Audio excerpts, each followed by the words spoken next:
How's it going, everybody? This is Brandon, also known as Mothman, on behalf of Run It Back. I'm here with Zander after a huge win over Sentinels. Congratulations.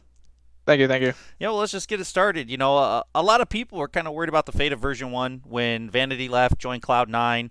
The IGL switch was made to Odorous, and now you're in that position. Everyone else, though, has continued playing at a high level. Obviously, the team's proven to be one of the best in North America at this point. Even though that tight game, led to a loss against LG, you pulled it out against Sentinels here, the second in as many tries, in fact. How do you personally feel about the team's growth since you joined and kind of the start of the year? Oh, the team's growth has been amazing. When I first joined, we weren't actually performing too well, like in scrims and both like the little tournaments we did play. Yeah. Up until now, we've been like really like we've improved a ton, and I think that just goes to show how much work we put in.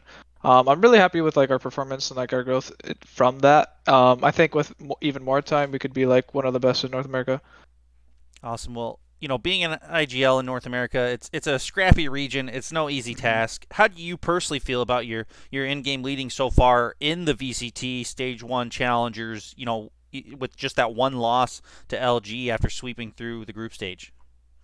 It's definitely tougher, and obviously it's going to be tougher, like because teams actually are able to like adapt and read compared to like what I was doing at lower tier tournaments. Teams are like sometimes unreadable, and like it is pretty hard to like change and like adjust in proper scenarios. Um, I think with like time, I could get even better though. Like right now, I'm not perfect, but I definitely think with time, I can get even better. Okay, and yeah, I know you had just tweeted after the match, that you guys won, but you felt like you made, some bad calls here and there. Can you kind of elaborate on what those might have been? I think there's like a lot of like not trap plays, but like plays where they're like playing towards a side of the map, and I kind of just didn't read what they were gonna do properly. Um, I also like adjusted when things were working like really well. Like we simply just went in, we just kept taking it from them, and I just thought, oh, for sure they're gonna play like more towards this, and they ended up not. So we just went back to like the good old like rush A every fucking round. Oh, sorry, am I allowed to swear? It's fine. Yes. Okay, okay. But yeah, we literally just took a control every round. Like usually we have like so much different things we do on this map, but like nothing else was working, so we just decided to like keep going A. Okay, well, you took down Sentinels 2-0 the first time in the group stage.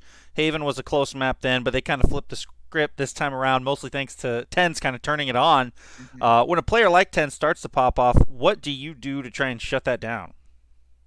With a player like Tens, it's honestly really hard to shut him down. Like I know some pros, like some Jet players, they'll get cold if you don't go ahead and go to their site all the time. I know like certain pros, I won't be naming them, but like I think the best thing to do though is like don't just dodge them. I think you can just play with them a little bit. Like obviously you don't want to run into like five headshots all the time, but like just make sure we're using util correctly and clearing up positions that he likes to be in. I think like after playing him for a few rounds, like on Fracture, we like kind of knew what he was going to be doing. It was like push up positions with like NATO, like all that kind of stuff. So we just use our utility like properly against these like really good mechanical duelists.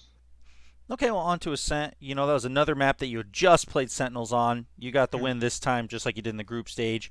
Was there any change in the game plan coming into it? Well, we knew they were probably going to add that shot, especially after Haven. We noticed that they're playing a certain way on Haven, really good to like our attack side. And so I was like, okay, so if they anti shot on Haven, they're probably going to be anti shot on Ascent. So I did like adjust some things. I would be like going into like detail on what, but I had to change the game plan pretty much, and like kind of ended up working for like a bit, and then they adjusted and kind of worked for them. So, but it was still pretty good attack half. Okay, and on to the last map, Fracture. Super close throughout the first half, but you kind of set the pace after halftime. That crazy pistol round, you stuck to the fuse. They weren't able to stop you through the smoke and the wall.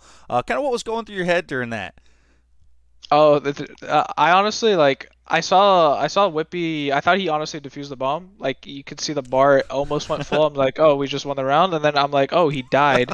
So I had to go smoke the bomb quickly and just stick it. Hopefully, I get the defuse because I think I was low, and I don't think I would have been able to get like one in defuse or like two.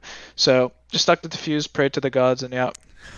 Well, you made your presence felt, throughout the rest of the map too. After that point, several multi-kill rounds, preventing pushes, taking down the spike carrier, you name it. What went down in the last half that saw you, and frankly, the entire Version 1 team just get fired up? We after like we get like some sort of momentum. We're always fired up. Like we win a big round, like someone like big clutches, 3K, 4K, whatever it is. Everyone gets hyped up, and we kind of ride the momentum. I think that's kind of what happened on CT Side Fracture. And yeah, it's nice to have like players that'll just have high energy all the time, and it's beautiful to play with. Awesome. Well, it's still going to take a lot to get through the lower bracket to that final. You have 3 more games you have to win in order to qualify. But looking at the short term, up next, Cloud9. Yeah. I'll be honest. It is really strange seeing not only you guys in the lower bracket, but 2 elimination matches in a row against Sentinels and then Cloud9 next. Yeah. What are your thoughts on that upcoming matchup? We're confident. We know that they're probably the best team in North America. Obviously, they lost to Optic, and they had a really close series with even Knights, which I don't think are too experienced. Um, they seem beatable. If Optic can beat them, we can beat them. If we're having an on day, we could definitely beat them. It just comes down to like who's playing their best, and I think it's gonna just yeah. I think it just comes down to who's playing their best, and that's gonna decide who wins. Awesome. Well, good luck in the rest of the tournament. Again, congratulations on making it past Sentinels. Thank you so much for your time. Thank you.